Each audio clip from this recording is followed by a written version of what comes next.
Assalomu alaykum. Samarqand viloyati Ishtixon tumani Ko'tarma mahallasida 2025-yil Xalq banki hamkorligida 53-21-konturda tok ko'chatlari ekilib, shpal o'rnatilgan.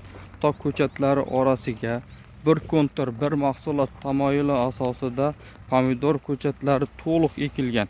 Yetishtirish davri 90-95 kun. Yetishtirilish jarayonida mineral o'g'itlar bilan oziqlantiriladi. Ushbu loyihaga 22 ta dehqon xo'jaliklariga bo'lib berilgan.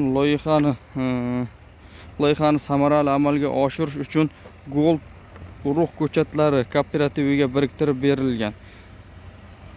Dehqon xo'jaliklariga 0,3 gektardan yer ajratilgan. Ushbu loyiha bo'yicha gektardan 80-90 tonna pomidor olish rejalashtirilgan. Jami 560 tonna hosil olish kutilmoqda. Kelgusida ushbu dehqon xo'jaliklarining faoliyatini kengaytirish uchun yana yer qo'shib beriladi.